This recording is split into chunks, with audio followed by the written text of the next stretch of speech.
오늘 은혜 받으실 말씀은 신약 성경 사도행전 10장 30절에서 33절입니다. 사도행전 10장 30절에서 33절까지 말씀입니다. 30절부터 33절까지 합독하겠습니다. 고넬료가 이르되 내가 나흘 전 이맘때까지 내 집에서 제9시 기도를 하는데 갑자기 한 사람이 빛난 옷을 입고 내 앞에 서서 말하되 고넬료야, 하나님이 내 기도를 들으시고 내 구제를 기억하셨으니 사람을 요빠에 보내어 베드로라 하는 시몬을 청하라. 그가 바닷가 무두장이 시몬의 집에 유숙하느니라 하시기로 내가 곧 당신에게 사람을 보내었는데 오셨으니 잘하였나이다. 이제 우리는 주께서 당신에게 명하신 모든 것을 듣고자 하여 다 하나님 앞에 있나이다. 아멘. 할렐루야.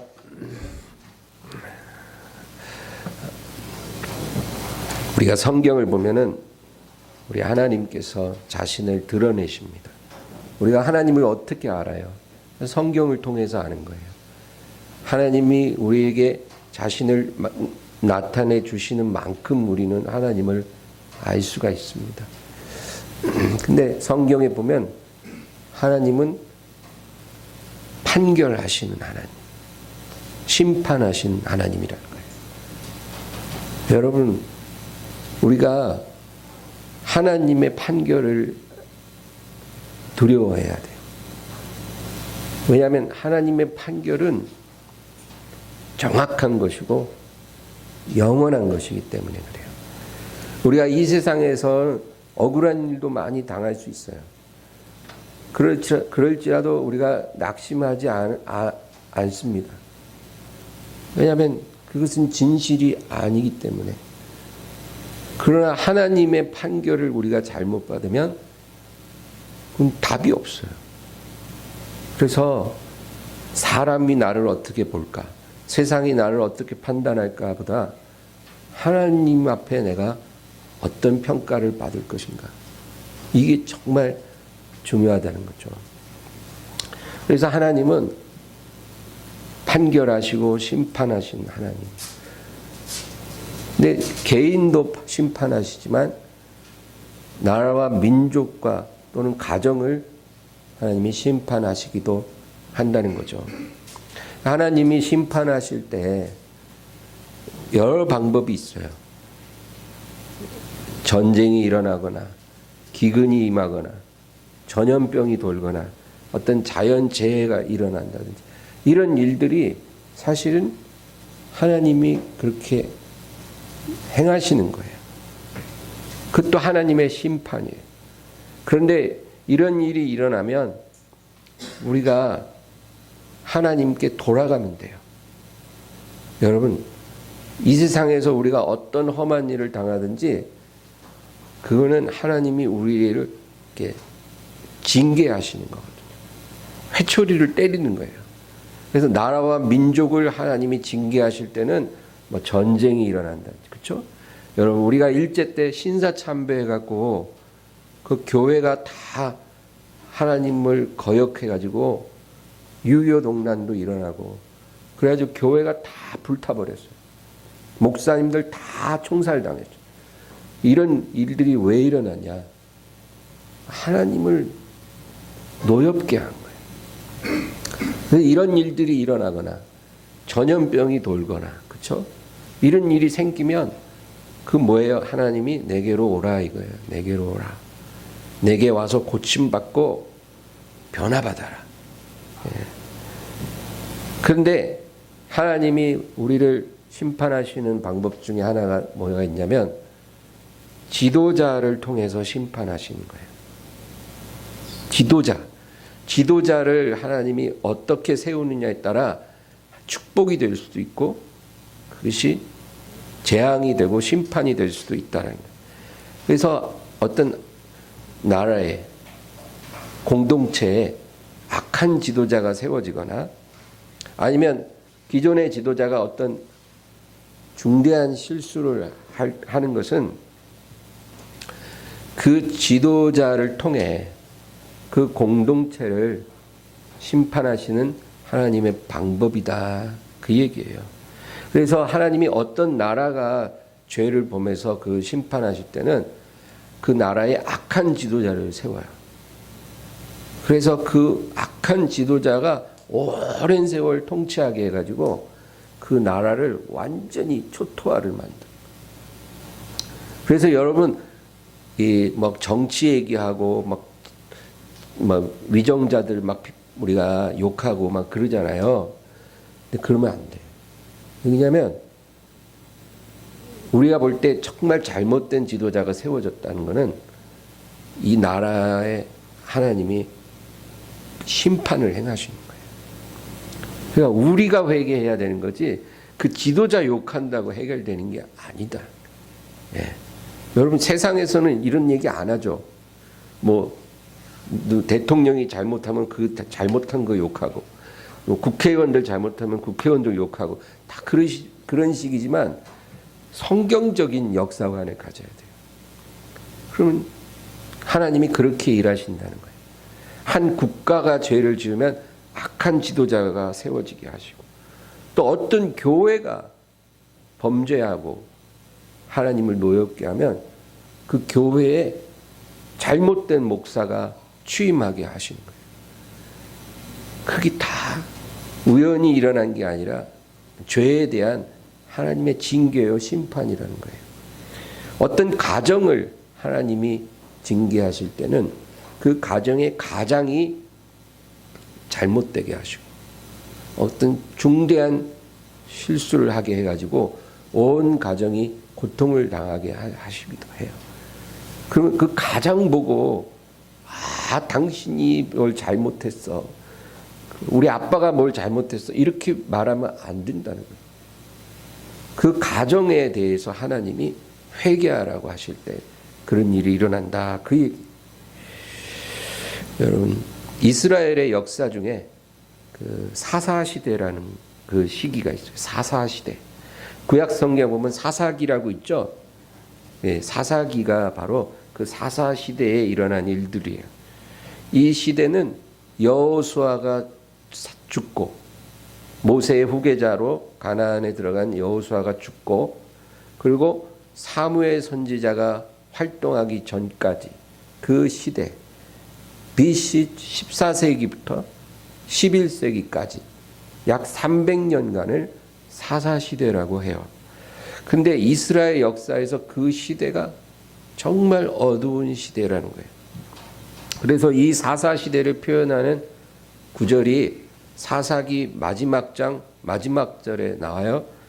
21장 25절 보면 그때 이스라엘의 왕이 없으므로 사람이 각기 자기 소견에 옳은 대로 행하였더라.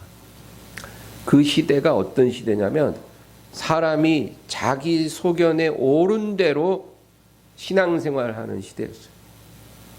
네. 여러분 신앙생활이 뭐예요? 하나님 섬긴다는 것은 하나님의 기준으로 내가 살아간다. 그게 올바른 신앙이죠. 그런데 이 시대는 그게 아니고 내 기준대로 내 방법대로 하나님을 섬기겠다는 거예요. 네. 하나님을 믿기는 믿는데 하나님 방법대로 믿는 게 아니라 내 방법대로 믿겠다. 그래서 사람마다 다 자기 방법이 있어요. 이 사람은 이 사람 방법대로 하나님 신앙하고 저 사람은 저 사람대로 신앙생활하고 다 제각기라는 거죠. 여러분 출애굽한 이스라엘이 광야를 지날 때 그때 그 모세가 이스라엘을 이끌어 갔어요. 근데 모세가 하루는 시내산에 올라가서 하나님의 말씀을 받아오고 있는 상황이에요.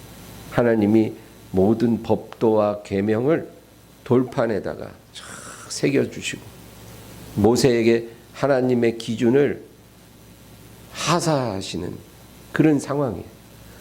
그래서 모세가 산에 올라가 있는 동안 산 아래에서는 어떤 일이 일어났냐면 아론이 금송아지를 만들어 갖고 이게 하나님이라는 거예요. 이 금송아지가 너희를 애굽에서 이끌어낸 하나님이다. 그러니까 온 백성이 그 송아지 주변에 모여서 춤추고 노래하고 막 하나님을 경배하는 거예요. 그런데 금송아지 앞에다가 절을 하고 기도를 하는 거예요. 여러분, 우리가 영적으로 미혹되면 안 되거든요. 근데 이 영적인 미혹의 본질이 뭐냐면 하나님 말씀을 따라 하나님을 섬기지 않고 내가 만들어낸 하나님, 하나님이 당신을 우리에게 이렇게 보여주시면 우리가 하나님을 알게 되는 거거든요. 그러니까 우리가 하나님을 어떻게 알아요? 볼 수도 없고 만질 수도 없잖아요. 하나님은 하나님이고 우리는 사람인데 우리가 하나님을 어떻게 알아요? 하나님은 우리를 알지만 우리는 하나님 몰라요. 그런데 우리가 하나님을 아는 건 어떻게 아는 거예요? 하나님이 당신을 계시해 주신 거예요. 그런데 그 하나님의 계시 가운데 가장 분명한 계시가 바로 예수님이 못 박히신 십자가라는 거죠. 내가 너희를 이만큼 사랑하고 있어. 그게 십자가예요. 뭐 다른 방법으로 더 이상 하나님을 설명할 필요가 없어요. 그 십자가의 의미를 우리가 알게 되면 우리가 하나님에 대해서 알 만큼 다 알게 되는 거예요. 그만큼 하나님이 당신을 보여주셨는데도 우리가 못 믿겠습니다라고 하면 더 이상 이제 할 수 있는 일이 없어요. 여러분, 교회 열심히 나오는 것도 좋지만 예수님의 십자가가 나랑 무슨 상관이 있는지 그거 정말 깨달아야 돼요. 그거 깨달으면 우리가 구원받는 거예요. 교회 열심히 나오는 것 중요해요. 교회 와야 말씀도 듣고 깨닫죠. 그러나 교회 오는 것 자체일 때 그것이 우리를 구원하는 게 아니라 십자가를 깨달을 때 구원을 받는 거예요. 그래서 우리가 이렇게 하나님을 알고 그 하나님이 주신 말씀을 따라 섬기는 게 영적으로 우리가 잘 가고 있는 거예요. 그런데 미혹되면 어떤 일이 일어나냐면 내가 만들어낸 하나님, 내 모든 욕망을 투영하고 내 기준을 가지고 만들어낸 하나님을 섬기게 되는 거예요. 그 굉장히 열심히 있게 섬기는 것 같아도 그거는 하나님이 기뻐하는 신앙이 아니다. 예를 들어서 어떤 사람은 그래요. 하나님은 동성애자들도 사랑하셔. 여러분, 요즘에 이런 말 하는 목사들도 있고 이런 말 하는 성도들도 있어요. 미국에 가면 굉장히 유명한 교회에서 막 찬양 사역을 하는 그런 사람들, 앞에 나와서 찬양 인도하는 사람들 있잖아요. 우리 변집사님처럼. 근데 그런 사람들이 뭐라 그러냐면 하나님은 동성애자들도 사랑하십니다. 그럴까요? 성경에 하나님이 동성애자를 미워하신다 그래요. 가증하다 그래요. 그 죄는 하나님이 미워하는 죄예요. 그 죄를 범하는 사람을 하나님이 미워하세요. 그래서 회개하고 돌아오라는 거예요. 회개하고 그 죄를 버리고 하나님께 돌아오면 하나님이 언제든지 다 품어주셔요. 우리 과거에 우리가 어떤 죄를 범했을지라도 하나님은 그를 용서해 주실 수 있어요. 그러나 그 죄를 버리지 않으면 그 사람을 하나님은 가증하다 그래요. 그게 하나님의 기준인데 하나님은 동성애자들도 차별 없이 사랑하셔. 하나님은 그렇게 편협하신 분이 아니야. 말은 멋있는데 그는 성경을 통해 우리에게 나타내 주신 하나님은 아니에요.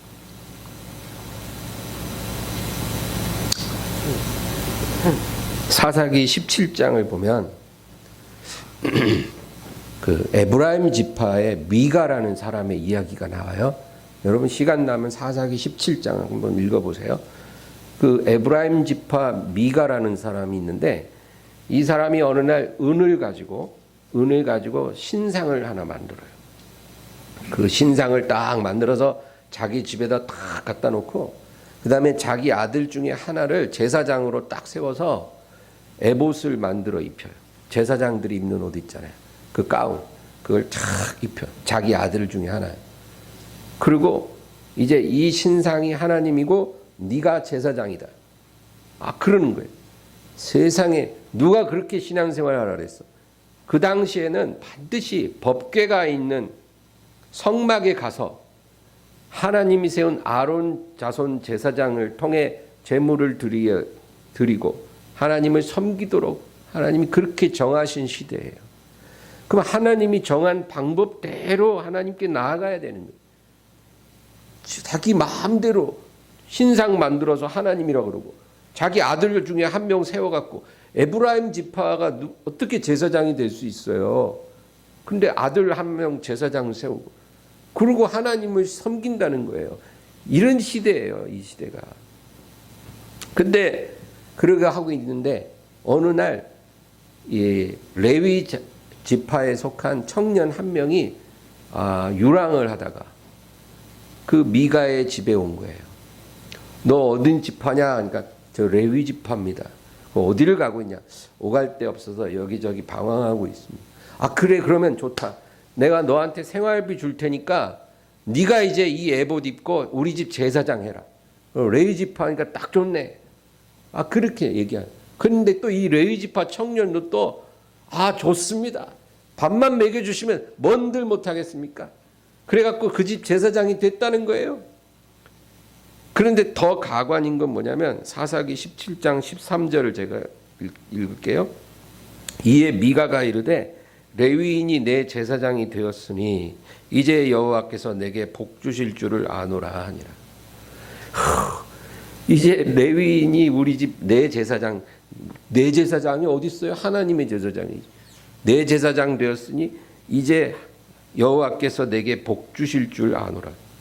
자기 멋대로 믿음 생활하면서 이제 하나님이 복 주실 것을 믿노라. 근데 여러분 이렇게 자기 마음대로 자기 방식대로 하나님을 섬기는 이 시대에 하나님이 어떤 심판을 내리시냐? 아까 제가 뭐라 그랬어요? 지도자를 통해 하나님이 심판하신다 얘기했잖아요.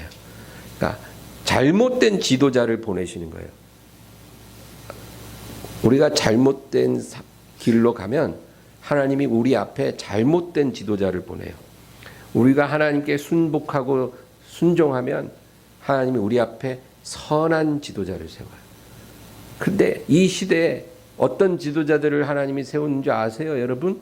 이 사사 시대에 가장 대표적인 지도자가 기드온, 삼손 이런 지도자들이 그 당시에 활동을 했거든요. 근데 여러분 기드온이라는 사람은 우리가 미디안을 쳐부순, 그렇죠? 300용사로 미디안을 쳐부순 믿음의 사람이라고 우리가 생각하는데 그거는 그 사람이 한번 승리한 케이스를 얘기하는 것이고 이 기드온이라는 사람은 한마디로 말하면 돈을 사랑하는 지도자예요. 그래서 기드온이 300용사로 미디안을 쳐부순 후에 온 그 이스라엘이 모여서 기드온을 왕으로 세우자고 했거든요. 그러니까 기드온이 뭐라 하냐면 나는 왕 싫다. 대신에 너희들이 미디안으로부터 탈취한 금을 내게 다 가져오라. 전쟁에서 승리하면 금이 있잖아요. 탈취한 전리품. 그 중에 금을 다 가져와라. 그러니까 이 사람은 권력보다 돈을 좋아한 거예요. 그래서 사람들이 좋다. 그래서 금을 다 모아줬어요. 그거 금을 가지고 녹여갖고 금으로 된 에봇을 만들었다는 거예요. 그리고 그걸 자기 집에다 딱 모셔놓고 그걸 섬기기 시작하는 거예요. 근데 기드온 집안만 섬기는 게 아니라 온 이스라엘이 그 금 에봇 앞에 와서 하나님 앞에 경배하듯이 절을 하고 기도하고 그런 일이 일어났어. 그것이 기드온에게 올무가 되었더라. 성경에 기록하고 있어요. 여러분, 그러니까 기드온이라는 지도자는 한때 하나님이 사용하셨어요. 놀라운 승리를 이루게 하셨어요. 그러나 끝이 좋아야 되는데 결국 어떻게 됐냐면 돈을 너무 좋아하는 거예요. 그 탐욕을 이기지 못하고 그것을 하나님처럼 우상시할 때 결국 하나님의 심판을 받게 되는 거예요. 나중에 보면 기드온 집안이 완전히 멸문지화를 당해요. 여러분, 이렇게 이스라엘이 자기 소견에 오른 대로 하나님 막 그렇게 자기 멋대로 신앙하고 그러니까 이런 지도자가 세워지는 거예요. 돈을 사랑하는 지도자. 또 삼손은 어때요? 여러분, 이 삼손은 나실인이에요. 나실인은 술도 마시면 안 되고 아주 깨끗하게 살아야 돼요. 그게 나실인, 하나님께 온전히 바쳐졌다는 뜻이에요. 그런데 이 삼손은 어땠어요? 술 되게 좋아해요. 맨날 술 취해 있어. 그리고 기생집에 맨날 들락들락 그냥 아주 문란한 삶을 살아요. 여러분, 이런 지도자, 육체적인 쾌락에 탐닉하는 그런 지도자도 있어요. 경건하지 않고 정말 하나님을 자기 마음대로 자기 소견대로 섬기는 그 시대에 하나님이 보내신 지도자들이 다 이 모양이에요. 그런데 반대로 하나님이 어떤 공동체를 축복하시려고 할 때는 선한 지도자를 세운다 그랬어요. 오늘 우리가 읽은 본문에 이 고넬료라는 백부장이 나와요.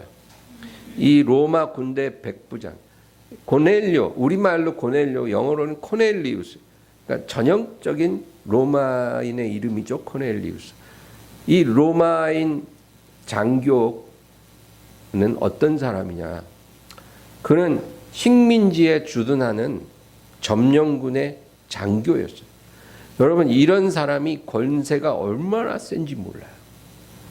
그 점령군의 장교가 그 점령지에 근무할 때 여러분, 일반적으로 이런 경우에 자기가 그곳에 근무하는 동안 어마어마한 부를 축적할 수가 있어요. 각종 이권에 다 개입하고 여러 가지 사건 청탁에 대한 뇌물을 다 받고 그리고 또 쾌락에 탐닉하는 그런 삶을 사는 게 일반적이에요. 그래서 유대에 주둔하던 로마 군대 장교들은 그 주둔하는 기간 동안 근무하는 기간 동안 큰 돈을 축적할 수가 있는 거죠.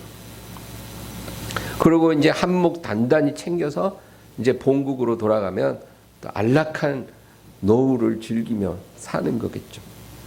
그게 일반적인 로마 장교들의 행태였어요. 그런데 이 고넬료라는 사람은 어떤 사람이었냐? 우리 사도행전 10장 1절과 2절을 우리 다 같이 읽어보겠습니다. 가이사랴에 고넬료라는 사람이 있으니 이달리아 부대라 하는 군대의 백부장이라. 그가 경건하여 온 집안과 더불어 하나님을 경외하며 백성을 많이 구제하고 하나님께 항상 기도하더니, 이 고넬료는 경건하고 하나님을 경외했다 그래요. 여러분, 하나님을 경외했다는 말은 그냥 하나님을 두려워했다 그런 뜻이 아니고 하나님을 알기 위해 힘썼다 그 말이에요. 하나님 무서워, 이게 경외가 아니라 하나님은 어떤 분이신가, 그거를 알기 위해 힘쓰는 사람, 그 사람이 하나님 경외하는 사람이에요. 하나님이 어떤 분인지 알게 뭐야, 관심 없어, 복이나 주세요 얼른, 이렇게 믿음 생활하면은 그거는 경외하는 믿음이 아니에요. 그거는 이기적인 믿음이죠. 그런데 경외라는 것은 하나님을 알기 위해 힘썼다. 그러면 여러분, 이 고넬료가 어떤 마음을 가졌을까요? 하나님이 내게 남보다 더 많이 주신 것은 무엇일까? 그 생각을 했던 거예요. 남보다 나에게 더 많이 주신 게 무언가? 여러분, 내게 많이 주신 것, 그게 바로 하나님이 내게 원하신 거예요. 남보다 나에게 건강을 많이 주셨다면 내 몸으로 하나님을 섬기는 거예요. 물질을 많이 주셨다면 그걸로 섬기는 거예요. 내가 전도하는데 남보다 훨씬 더 쉽고 더 열매도 많다 그러면 복음을 전도하라는 거예요. 내가 찬양 부를 때 은혜가 임하고 사람들도 은혜를 받는다면 찬양으로 하나님을 섬기라는 거예요. 남보다 내게 더 주신 게 있어요. 여러분, 그게 바로 하나님 뜻이에요. 없는 거 부러워하지 말고 내게 더 주신 거, 그것 갖고 하나님 섬기면 돼요. 막 여러 가지 할 필요가 없어요. 하나라도 충분해요. 그런데 이 고넬료가 그 생각을 한 거예요. 그럼 뭘 더 주셨을까요? 고넬료에게 권력을 주셨어요. 점령군의 장교이기 때문에 막강한 권력을 갖게 됐거든요. 힘이 있다는 거예요. 영향력이 있다는 거예요. 그래서 하나님이 내게 권력을 주셨으니 내가 이것으로 부를 축적하는 데 쓸 것이 아니라 연약한 백성들을 돕는 데 쓰자. 그래서 이 고넬료는 구제에 힘썼다 그래요. 그러니까 자기 갖고 있는 힘을 갖고 백성들을 돌보고 약한 사람들을 살피는데 사용했다 그 얘기예요. 그리고 그는 항상 기도했다 그래요. 항상 기도해요. 그런데 하루는 제9시 기도 시간 중에 환상을 봤다. 여러분, 이 제9시라는 것은 우리 시간으로 오후 3시를 말해요. 오후 3시에 기도를 하는 거예요. 누가? 백수가? 실업자가? 아니라 점령군 장교인 고넬료가 한참 일할 시간이에요. 여러분, 오후 3시에 기도해 봤어요? 보통 기도는 새벽에 하든지 저녁에 해요. 저도 그래요. 새벽에 하거나 저녁에 할 때 기도가 잘 되지 오후 2시, 3시에는 잘 안 되더라고요. 마음이 심란해서 집중 기도가 잘 안 돼요. 쉽지 않아요. 한참 일하는 시간에 어떻게 기도를 하겠어요? 이 사람이 일이 없었겠어요?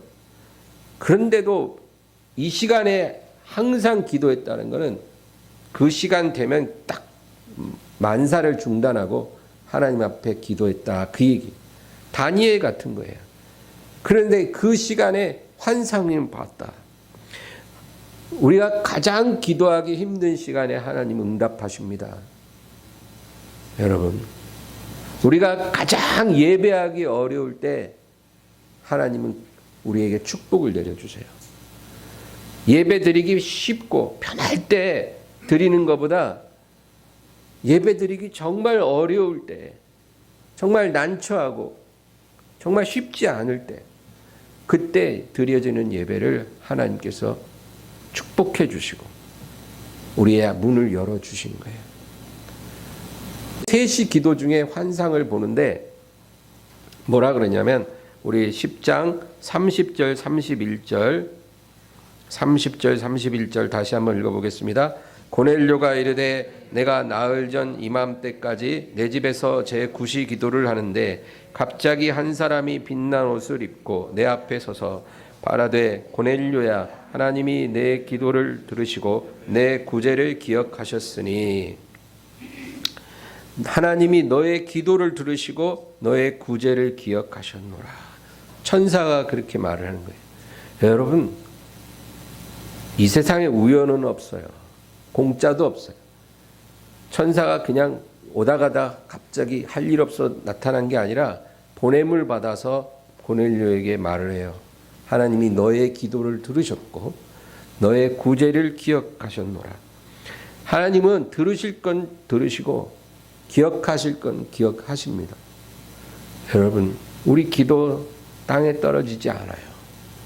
우리가 하나님 앞에 은밀하게 행한 것들 하나님은 다 기억하고 계세요. 할렐루야. 예. 우리가 하나님 앞에 은밀하게, 사람들은 몰라. 하나님만 알고 나만 알아. 그런데 하나님 그거 다 기억하고 있어요. 그래서 은밀한 중에 여러분 하나님을 기쁘시게 하는 사람 되기를 바랍니다. 근데 이 고넬료가 무슨 기도를 그렇게 열심히 했을까요? 아마도 하나님을 더 알게 하옵소서, 하나님의 뜻을 깨닫게 하옵소서, 이런 기도를 했을 거 아니에요. 그런데 하나님이 그 기도를 들으시고 응답을 하시는 거예요. 근데 그 천사가 나타나서 뭐라 그러냐면 요바에 있는 베드로라는 사람을 너희 집에 청하라. 그가 지금 요바의 무두장이 시몬의 집에 있는데 베드로라는 사람을 네가 너의 집에 청하라. 그 천사가 다른 얘기하는 게 아니라 베드로를 너희 집에 청하라. 여러분, 이게 하나님의 응답이에요. 축복이에요. 베드로가 누군지 몰라. 그런데 베드로를 이제 청합니다. 우리 33절을 다 같이 읽습니다. 내가 곧 당신에게 사람을 보내었는데 오셨으니 잘하였나이다. 이제 우리는 주께서 당신에게 명하신 모든 것을 듣고자 하여 다 하나님 앞에 있나이다. 아멘. 이제 고넬료와 그 가정이 하나님 앞에 큰 축복을 받는 모습이 나와요. 뭐라 그래요? 이제 우리는 주께서 당신에게 명하신 모든 것을 듣고자 하여 다 하나님 앞에 있나이다. 하나님 말씀을 듣기 위해 나와 내 가족과 내 친구와 친척들 다 모여서 이제 하나님 앞에 있습니다. 여러분, 하나님의 축복이 임할 때 바로 이런 자세가 우리에게 필요해요. 무엇을 위해 모였다 그래요? 고넬료와 온 가정이 지금 무엇을 위해 한자리에 모였다는 거예요? 하나님의 말씀 듣기 위해. 우리가 교회 왜 옵니까? 교회 왜 와요? 하나님을 듣기 위해 오는 거예요. 우리 예배 드리는 것도 하나님을 듣기 위해 예배를 드리는 거예요. 예배 때 우리가 찬송도 올리고 기도도 드리고 또 헌금도 하고 많은 걸 하지만 우리가 하나님께 드리는 것보다 더 중요한 게 뭐냐면 하나님의 말씀 듣는 거예요. 그게 제일 중요한 거예요. 그래서 예배 시간에 제일 중간에 설교 시간이 있고 그 시간이 제일 긴 이유가 바로 그게 가장 중요하기 때문이에요. 드리는 것보다 듣는 게 중요해요. 순종이 제사보다 낫고 듣는 것이 수양의 기름보다 나으니 천천의 양과 만만의 소를 하나님 앞에 드리는 것보다 듣는 것, 순종하는 것, 그게 하나님 더 기뻐하신다는 거예요. 그렇게 믿음을 가지고 가는 게 하나님의 방식이에요. 듣지는 않으면서 뭐 드리려고만 해, 자꾸. 그는 그냥 내 방식이에요. 그래서 여러분, 이 고넬료 가정의 모습과 아까 제가 얘기한 사사시대의 모습은 완전히 대조되는 거예요. 고넬료 가정은 축복을 받을 수밖에 없는 태도를 갖고 있어요. 하나님 앞에 딱 모여서 이제 우리는 주께서 당신에게 명하신 모든 것을 듣고자 하여 다 하나님 앞에 있나이다. 이런 자세를 갖고 있으니까 복을 받을 수밖에 없어요. 근데 사사시대는 어땠어요? 자기 소견에 오른 대로 믿음 생활하면서 이제 레위인이 내 제사장 되었으니 이제 여호와께서 내게 복을 주시리로다. 천부당 만부당한 얘기죠. 우리 10장 44절 밑에 보겠습니다. 사도행전 10장 44절 다 같이요. 베드로가 이 말을 할 때 성령이 말씀 듣는 모든 사람에게 내려오시니, 하나님 말씀을 증거할 때 성령이 말씀 듣는 모든 사람에게 내려오셨다. 그리고 뭐예요? 예수님이 그 가정에 찾아오셨다, 그 얘기예요. 하나님 말씀도 예수님이고 성령이 내려오신 것도 예수님이에요. 예수님은 이 세상에 잠시 육체로 오셨지만 이 고넬료 가정에 오실 때는 말씀으로 성령으로 이 가정에 오신 거예요. 여러분, 이 세상에 예수님보다 더 큰 선물이 어디 있어요? 어떤 선물이 예수님보다 더 중요하겠어요? 예수님 모르는 사람에게 예수님보다 더 큰 축복, 더 큰 선물이 있을까요? 예수 믿어야 사는데, 예수님 믿어야 천국 가고 구원받고 축복받고 사는데, 예수님 없는 인생은 정말로 무의미한 인생인데, 그 사람에게 예수님보다 더 큰 선물이 어디 있겠어요? 그러니까 하나님이 복줄 가정에 이렇게 큰 복을 내려주셨다, 그 말이에요. 제가 아까 하나님이 공동체를 심판하실 때는 악한 지도자가 세워지고 축복하실 때는 선한 지도자가 세워진다 그랬죠. 이 가정을 축복하실 때 누가 오셨어요? 예수님이 오셨잖아요. 예수님은 선한 목자예요. 선한 목자. 그분을 우리에게 주셨다라는 것은 우리가 심판받을 자가 아니고 복받을 자다, 그 얘기예요. 할렐루야. 여러분, 이 고넬료 가정에 임한 축복이 우리에게도 임하는 거예요. 예수님을 떠나지 마세요. 하나님 말씀대로 우리가 순종하면서 믿음 생활 잘하면 예수님이 우리 목자가 되어주셔요. 그래서 우리를 이끌어 가셔요. 그래서 안 될 일도 되고 망할 것 같은데 살아나고 더 전화위복이 되고 축복이 되고 그런 일들이 우리 삶에 임해요. 그리고 천국에 들어가요. 우리가 하나님을 경외하면 예수님이 우리의 지도자가 되어주셔요. 그러나 우리가 하나님을 경외하지 않고 거역하고 내 마음대로 내 방식대로 신앙을 하려고 한다면 예수님은 떠나시고 누가 와요? 거짓 그리스도, 거짓 선지자들, 미혹을 우리가 다 받게 되는 거예요. 여러분, 지금 이 세상에 미혹의 영으로 이끌리는 사람들이 얼마나 많은지 몰라요. 왜 그런 일이 일어났을까요? 왜 사람들이 뭐 신천지에 빠지고, 그렇죠? 이상한 선교단체에 빠지고 이상한